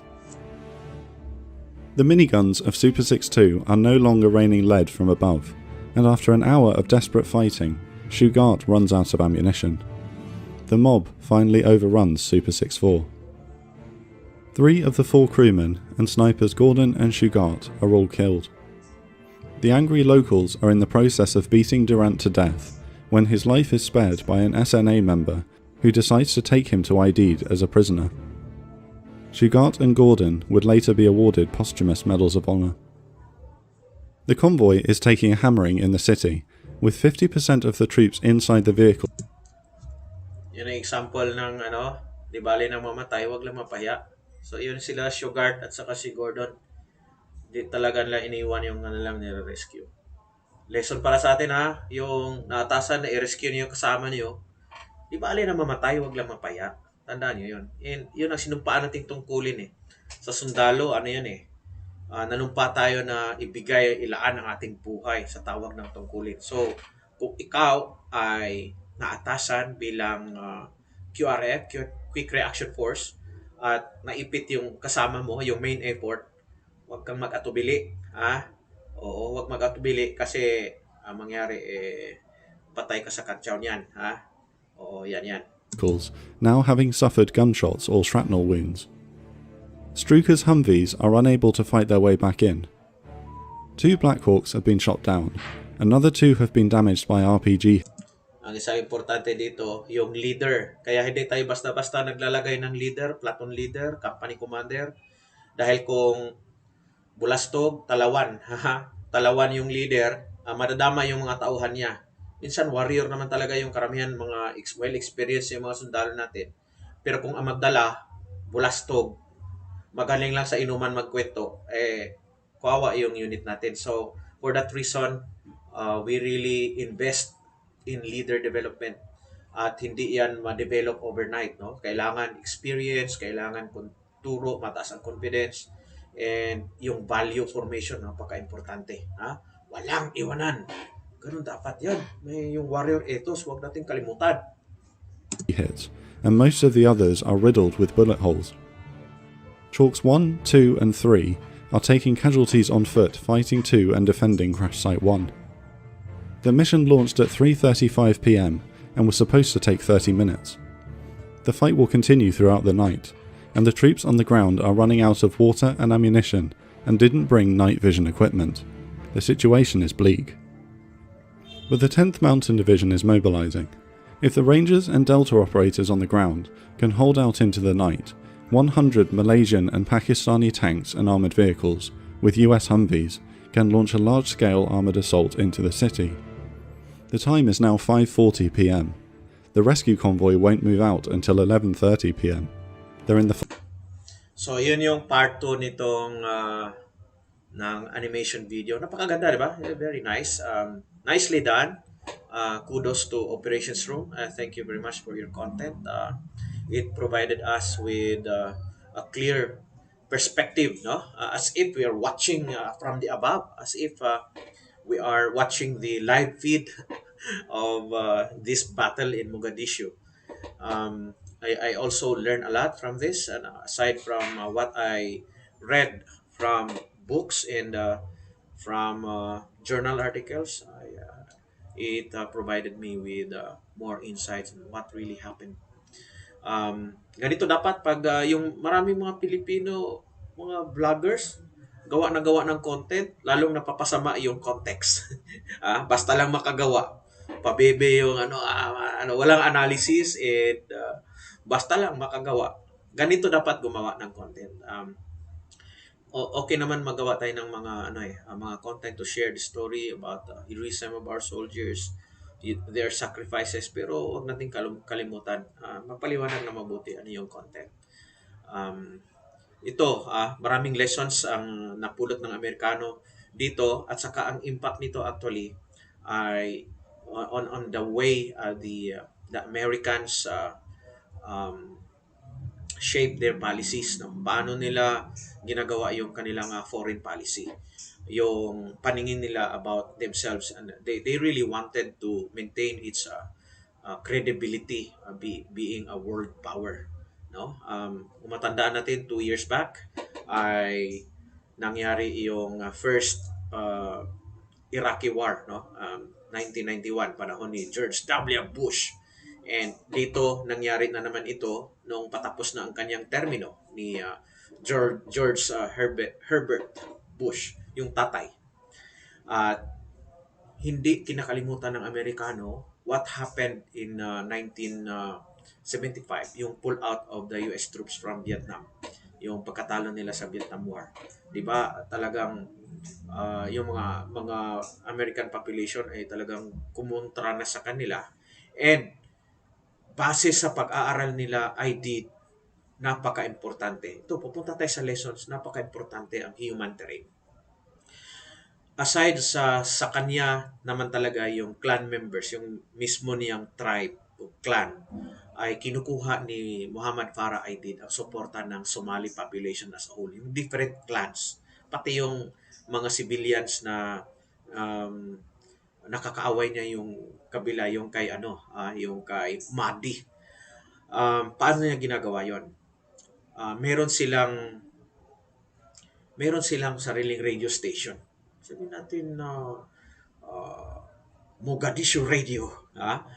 Doon sila nagbo-broadcast ano ang nangyayari. Dahil ang mga tao doon ay nakikinig. Yung primary source nila ng information, pag hindi sila, maliban doon sa mga actual meetings nila, ng family meetings nila, ay nakikinig sila sa radio. Yun ang main source nila. So mayroong tinatayog tayo na media scan, no, sa environment. Kung tayo ay nagpaplano ng mga mission, importante ma-dominate natin ang information. So kagaya nito, gumagana yung ability ng SNA to spread information in their favor. And napaparating nila hanggang sa United States of America. At nakita ninyo, dinocument nila, videos, photos, ano ang ginawa nila doon sa na capture nila ng mga American forces. 'Di ba? 19 yung or 18 or 18 or 19 yung namatay. Ang ginawa nila, dinocument nila yung karumal-dumal na pagkamatay. Parang terrorize nila yung civilian population sa United States of America. Na, ito kami, we are here, mga Somali, pinasok nyo kami dito, pinakialaman nyo kami dito, at ito ang nangyayari sa inyo. Kahit na malakas kayo, kaya namin kayo talunin. Yun yung mga messaging ng mga terorista. And dahil doon sa kanilang ability to spread information, yung doon sa mismong Somalia ay talagang nakukuha nila yung loob ng mga tao. Okay? Sandali lang. Palakihin ko lang to. Okay. So, dahil nakukuha nila ang loob ng mga tao, syempre, susuporta sa pagdala ng mga pagkain, pagbitbit ng mga bala, pag-provide ng human shields. They are willing to sacrifice as human shields. I-sacrifice nila sarili nila to die for their country, to die for their cause. Yun yung sa kanila. Meron silang ipinaglalaban. Bansa natin to. So yun ang messaging ni Muhammad Farah Aidid. Ipaglaban natin ang Somalia, ang ating bansa. Pinanganak tayo dito, pinasok tayo ng mga dayuhan. Yun ang kanyang narrative. So, naturally, yung mga Somali ay papanik sa kanila. Alangan naman sa dayuhan, di ba? So, yun. Human terrain is important. At yung decision ng UNOSOM, of course, pat nadamay na rin ang US doon, na panay direct action mission ang solusyon nila doon sa pagkamatay ng Pakistani peacekeepers. Ang solusyon nila ay direct action. Hulihin, patayin ito si Muhammad Farah Aidid. Mayroon pa sanang ibang paraan. Bakit? Yung anak ni Muhammad Farah Aidid actually ay member ng US. Ano siya? Reservist. Nag-serve siya doon nung early months ng conflict. Nag-serve actually yung anak ni Muhammad Farah Aidid. Member siya ng US Armed Forces, reservist. Nag-serve siya sa humanitarian mission. Hindi nila ginawa ng paraan na makuha ang loob ni Muhammad Farah Aidid sa pamagitan ng negosasyon. Ako, ipadala ko yung anak niya. Mayroong tinatawag na key leader engagement, di ba? So, of course, madaling sabihin, no? Pero dapat, ginawa nila ng paraan. And kung alam nila ang dynamics sa clans, ay hindi ganun kadali ang kumuha ng loob ng mga tao kung ikaw ay invader, kung ikaw yung foreigner na pumasok diyan. Hindi ganun kadali 'yon. So, um, hindi mo dapat talikuran lalo yung tinatawag na humanitarian na mission mo dahil yun na lang yung tulay mo para makuha mo yung loob ng tao eh. Pero kung ang nakikita nila sundalo, pumapatay naman kayo dito, sabi niyo, humanitarian kayo, tapos pinapatay niyo kami. So, we will not support you. So, yan. Yan yung nangyari doon. So, human terrain is important. Hindi lang yung physical terrain, but the support of the people. Ah, very important. Hanggang ngayon, it applies, di ba? Support of the people. And ganun din ang nangyari sa Afghanistan at saka sa Iraq. And yung, dahil doon, maraming napatay. In that particular encounter, sabihin nila, sabihin natin, abot ng libo ang namatay sa SNA, pati yung mga civilian, mga milisya, abot ng 1,000 ang namatay sa kanila. So, anong mangyayari? Ang lolo, kapatid, tatay, nanay, nung mga namatay, syempre more and more na mag-build up yung galit, hatred nila towards the US Armed Forces. So, hindi nila makuha ang loob ng mga tao. Di ba? Kasi maraming namatay eh. Normal yun. O, ganun, kung dito magpaplano tayo ng mga mission natin dito, kung ang style ng planning mo, pulbusin mo yung buong community para mapatay mo yung isang tao doon na high value target, hindi ka nagbabasa sa history, hindi ka nag-aaral tungkol sa dynamics, no? Dynamics ng warfare, lalo na sa irregular warfare. So, again, lesson, very important, ang human terrain. Pangalawa, yung tinatawag na revolution of military affairs. Pwede bang palitan natin yung ng technology, ang tactics, no? O ang tactics ba natin ay paulit-ulit natin gagawin o i-modify natin dahil sa mga pagbabago. Pupunta tayo sa paningin ng mga Somali National Army. Based sa experience nila starting in the yung early months ng 1992 pa lang, yung andun yung UNITAF, United States Task Force. Naaral na nila ano ang ginagawa ng mga Amerikano. Ano ang ginagawa nila pag mag-execute sila ng mission. Merong chopper, merong ground force, tapos mabilisan. Mabilisan. Kasi principle of doctrine yan eh. Principle ng raid, mabilis lang dapat. No? Hindi pwedeng magtagal ka dyan dahil ang mga tao hindi nga sa'yo eh. So, in a way, I use that same approach na you must fight with an unfair advantage. No? Pero may unfair advantage ka, sasabihin mo na ito yung advantage ko over you if you will fight me. But actually, pag gagamitin mo yung pwersa, i-calibrate mo yun. Hindi pwedeng ibuhos mo dahil maraming mamatay, the more na ma-alienate yung population. So, ganun ang magplano. Okay? So, yung RMA does not really translate all the time. Yung revolution of military affairs does not really translate all the time to victory. Okay? So, dapat hindi ka reliant sa superior technology dahil gagawa ng paraan ang yung outmatch na mga kaaway ng diskarte. Ang tawag ng innovation. Asymmetry ang ginagamit nila. So, para hindi ma-monitor ang kanilang mga communication, tao-tao, inutusan, takbo ka doon, ikaw takbo ka doon. O paano ma-monitor ng electronic intelligence yan ng US Armed Forces, di ba? At makikita nila, wala namang armas, hindi nila pwedeng barilin. Tumatakbo na bata, matanda, di ba? And they were trained, the United States Armed Forces, they were trained to adhere to the rule of law and the international humanitarian law, laws of armed conflict. Hindi mo basta barilin mga bata yan, di ba? Nakukonsensya sila, malaking pagpahalaga nila tungkol sa usapin na yan. Adherence to Geneva Conventions. Okay. Sunod ay yung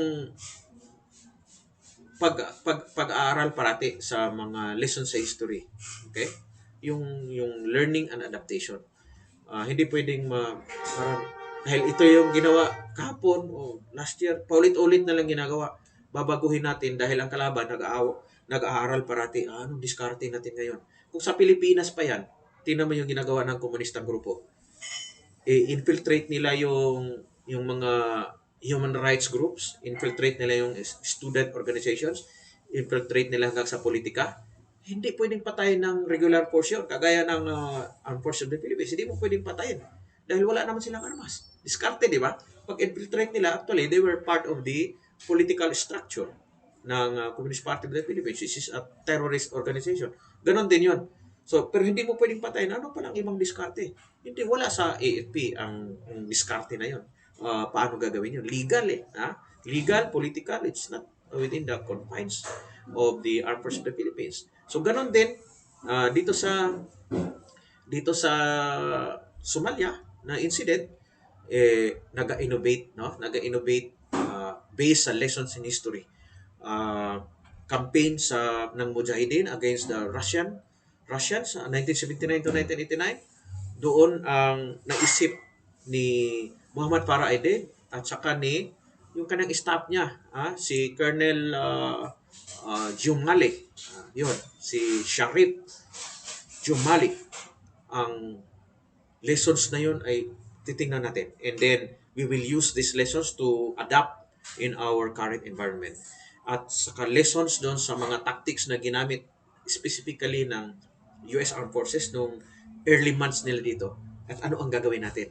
Yun na yun Use of RPG against the chopper, yung tactics na hindi sila dapat tumira from above ground. Sunod, the use of human shields and the use of human messenger. Hindi sila messenger Facebook, human messenger. Parang sa marathon lang sa ancient Greece, magpadala ng message para doon sa kakampi, tao, tumakbo. Pinatakbo ang messenger. Okay? Pero maintindihan natin nung araw, wala nang radyo ng araw, di ba? Oo, talagang gano'n yun. But this is 1993, gumamit sila ng innovation. And nakita ninyo, uh, hindi, hindi ano hindi yung Amerikano, hindi nila binalik yung armor eh.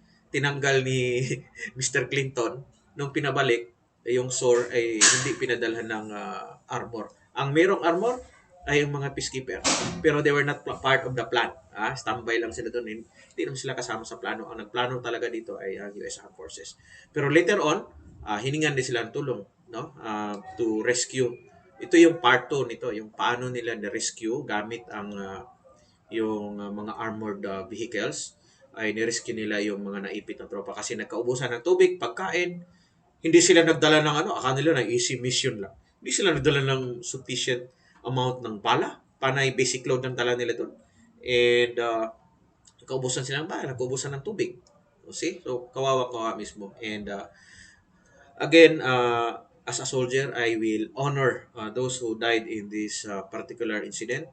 They gave all in the name of the service. Ganun kami sa military service. We will give all kasama ang aming buhay. We will offer our lives in the name of the service na inutos lang naman sa amin ng mga political leaders. Meron kaming tinatawag na, di ba? Sa civil-military relations, merong political master. Iyon ay ang civilian authority, kagaya ng presidente.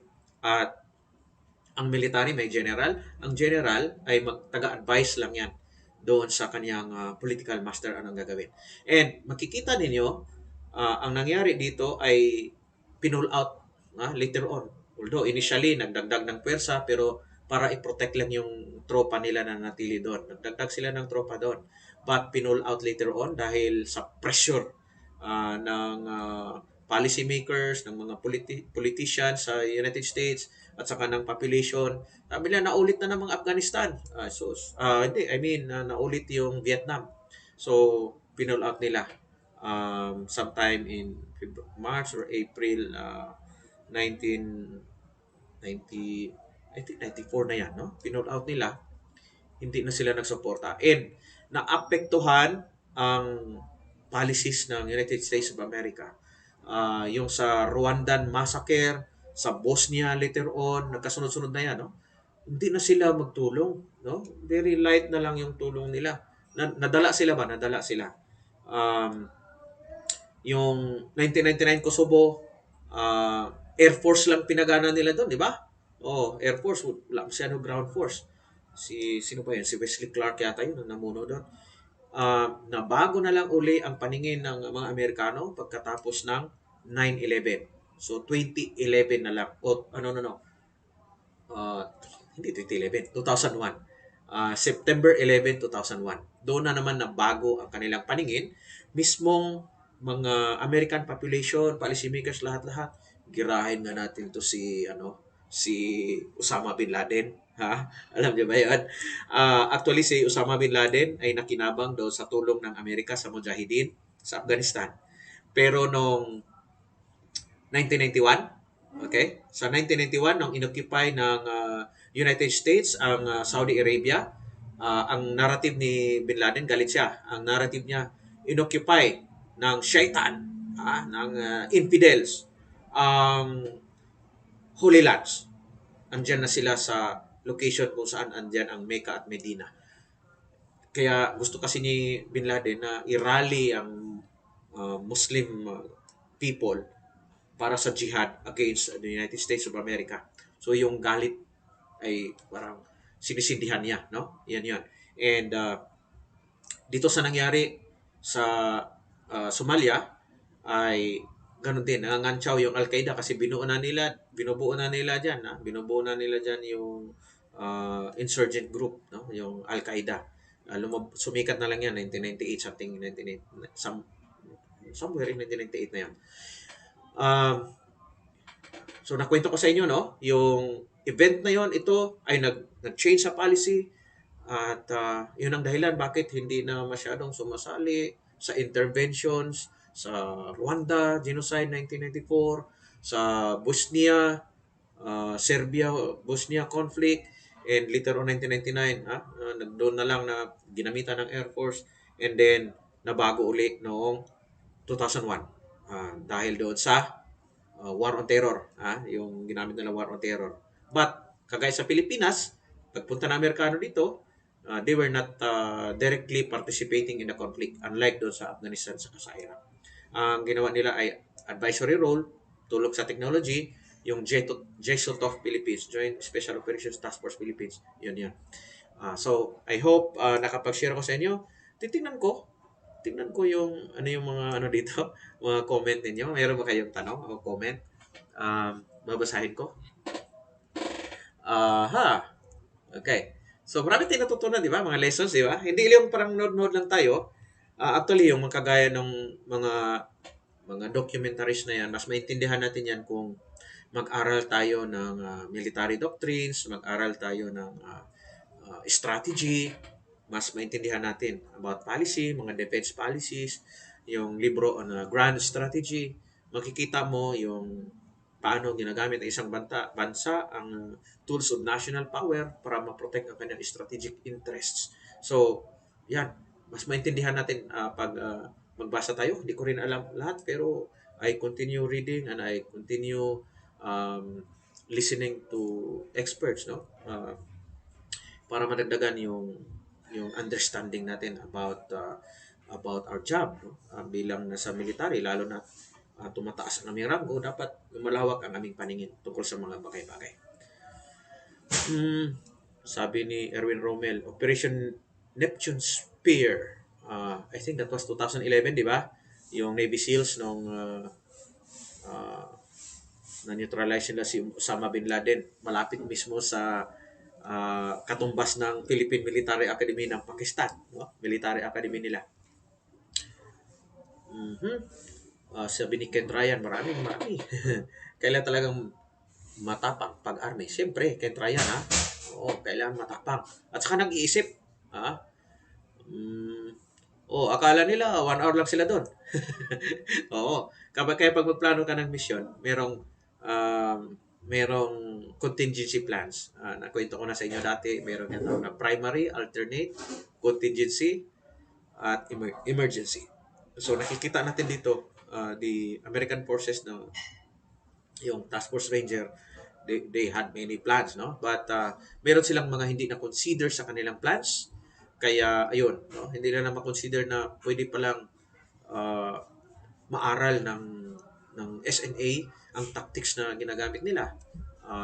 Dapat nakipag-argue sila doon. Maybe the armor should be used, no? fight with an unfair advantage. Bakit hambilang, di ba? Pwede ka maratrat kasi pasok ka sa lahat ng building. Hindi nila naisip nyo na lahat ng mga tao doon ay magiging kaaway nila. Mga pintakasi sila. Okay? So, yun ang nangyari doon sa Mamasapano, sa uh, Tuka Nalipaw, na lahat ng mga tao doon ay nakaaway na ng SAP, ng SAP na pumasok doon. So, it's just the same way. Just learn from history. Okay? Sabi ni Lawrence Calleja, uh, never be stagnant. Study, modify. Ang tawag doon, learning and adaptation. Sabi ni Alan Hernane, Sir, napanood niyo ba yung short film ng YouTube channel na Great Cesar Media ni Cesar Sir Pamagat Espiya about ex-police na spy? Yes, napanood ko yun. Yes. Yung use of spies ay matagal nang ginagamit yan sa warfare. At kung mas mahina ang pwersa mo, mag-maximize ka sa spies. At yon ang ginamit ni Sun Tzu laban sa kaniyang mga kaaway. Si Sun Tzu sa China. Siya ang nag ano yan.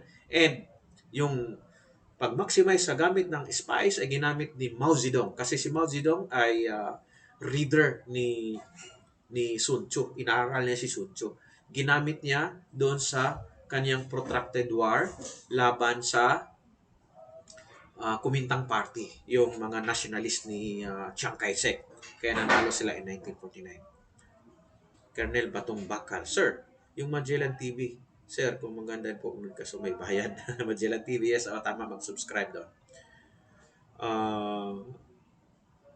Sabi ni Ken Ryan, shout out, sir. Oh yes, shout out sa inyo lahat. Kayo ba yung Kayo ba yung taga nasa Dumaguete?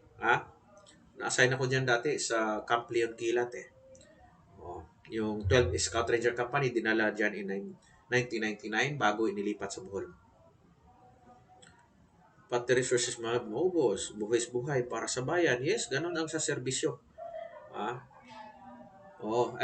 saka yung ginagawa natin, hindi ito na parang i-criticize lang natin ng Amerikano, bakit ganyan. It is very easy to criticize a particular campaign, but if we were the ones involved in that particular situation, maybe we are as confused as them. But they were able to survive, no? With 18. Ang tawag doon, Pyrrhic victory. Nakwento ko sa iyo sa Pyrrhus, di ba? And ganun din sa Pyrrhic, ito yung mga example ng Pyrrhic victory. Too much yung namatay at a cost of 18 lives Americans, may Malaysian, may Pakistani, and ang napatay mo 1,000, di ba? Pyrrhic victory at tawag yan. Sabi mo nanalo, pero ganito yung losses mo sa tao. Ano ba sa importante? Di ba, buhay ng tao, importante yan. Okay? So sa 44, although sinasabi nila General Napiñas, it is victory, o sinasabi ng mga SAF na it is victory kasi nakuha namin sa Marwan, pero ang tawag doon ay Pyrrhic victory. Ipagpalit mo yung 44 para sa isang Marwan, matapos na ba yung problema about violent extremism, yung presence ng foreign terrorist fighters, matapos ba pag mapatay mo si Marwan? So, iyan yung timbang mo sa decision making. And paano ka mag-innovate para maiwasan mo yung Pyrrhic victory. Victory, but marami kang pain. Yun. Okay. So, meron ba kayong katanungan bago natin isara? Meron ba kayong mga katanungan? Lawrence Calia, it requires a motivated person with learned mind to successfully complete a mission. Guns, arms, technology are just tools. Oo. Diskarte ang tawag doon, no? Hindi pwedeng reliant lang tayo parati sa technology. Ang Taliban, for example, they were able to win the war doon sa Afghanistan. Pero kung i-compare mo yung kagamitan, kaalaman ng US Armed Forces, Taliban malayo, di ba? Pero they just waited 20 years. Ayun, napanalo nila.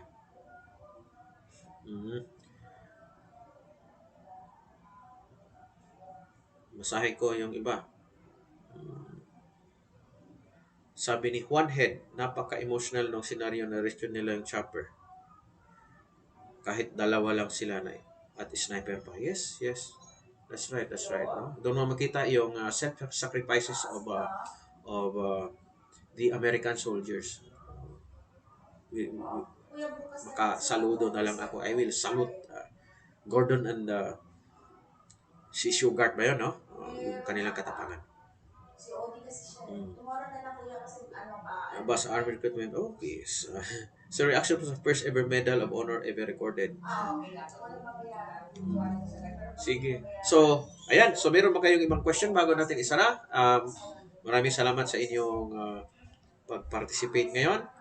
Um, uh, Magkakaroon pa tayo in the future. Kapag meron pa pala ako yung tanong ko, nakalimutan ko tuloy. Okay? Ilagay niyo sa comment section, hindi dito sa chat para makabigay ko sa inyo ng shirt. Sino may pinakamarami na likes hanggang Monday ng tanghali. Okay? Hanggang ngayong Monday ng tanghali. Ito yung aking tatanong. uh, Question. Okay? Ang question ko ay ganito.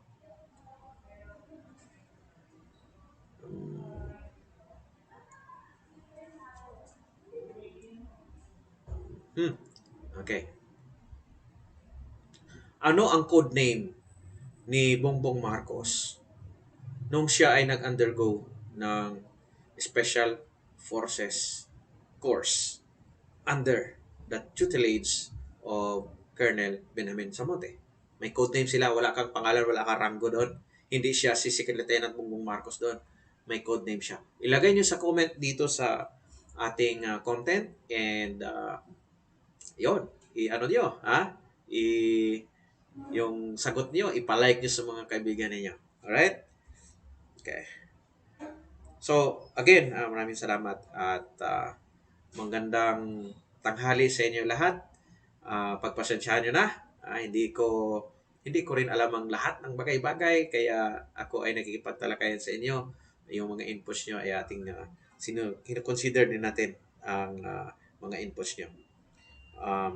Ito. Sabi ni Colonel Batamagal, Sir, about the last video. Yes, yung tungkol sa last video yan. And to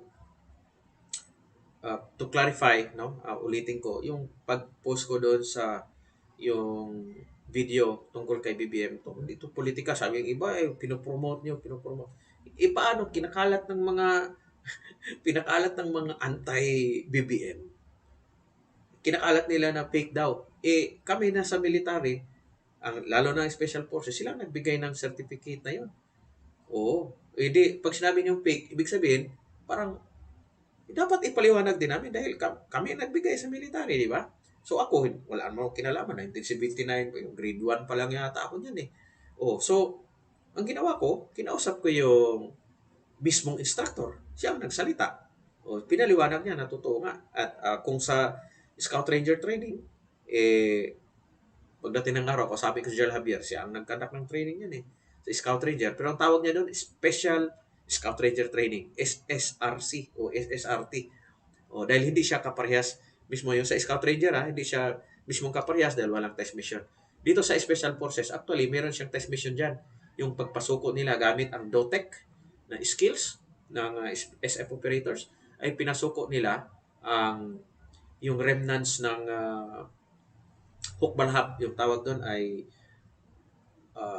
bagong hukbong bayan. Ito yung pangalan ng hukbalhap eh. After the war, yung bagong hukbong bayan, yung pagpasuko noon ay kasama si Bongbong Marcos as part of their test mission.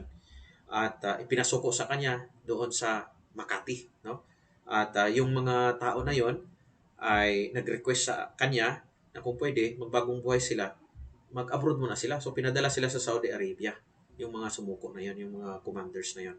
And about 5 years later, nagbalik sila, nagpasalamat sila dahil nabago ang buhay nila, kaya na nila mag-start as a new life dito sa Pilipinas. Ang tawag doon, mainstreaming. So, ganun din ang ginagawa ngayon ng ating gobyerno. Yung may iklip, bakit sir, yung mga nagrebelde, bibigyan pa ng bahay, bigyan pa ng hanap buhay. Siyempre, ang tawag doon ay mainstreaming project. So, yung mga dating rebelde, i-welcome natin uli, bigyan natin ng pagkakataon, how can they rebuild their lives kung hindi mo naman tutulungan? So, yun ang nangyayari. No? Yung ICLIP, Enhanced Comprehensive Local Integration Program. So, iyan yun. At kasama doon ay skills package na turuan sila ng mga skills. Uh, Bibigyan sila ng startup kit ng TESDA. Mayroon silang halfway house. No? Initially, doon muna sila sa halfway house ng DILG. And tutulungan sila ng Army para babalik sila doon sa dati nilang mga pamayanan. Ang tawag doon ay community development na trabaho ng Philippine Army. So hindi paramihan ng patay, but paramihan ng buhay na nabago mo ang pamumuhay ng tao. Yun yung measure ng success sa insurgency campaign, counter-insurgency campaign. Okay? So, yan. Ulitin ko yung tanong ha. Ano ang code name ni BBM nung siya ay nasa Special Forces Course? Ilagay niyo sa comment section and invite yung mga friends ninyo to like your answer. Paramihan ng likes. And by noon time on Monday, bukas pala yun. bukas. Bukas ng tanghali, i-announce ko and pa-LBC ko sa inyo. Pag in-announce ko yung pangalan nyo, kung kayo ang winner, then mag-ano kayo, mag PM kayo sa aking Facebook, yung Ranger Kabotskis Vlog. Doon kayo mag-PM and sasabihin nyo yung address, cellphone number, buong tunay na pangalan dahil pa-LBC ko sa inyo. Okay, maraming salamat sa inyong panonood at harinawaan na sa mabuti kayong kalagayan. Regards sa inyong mga pamilya. Maraming salamat.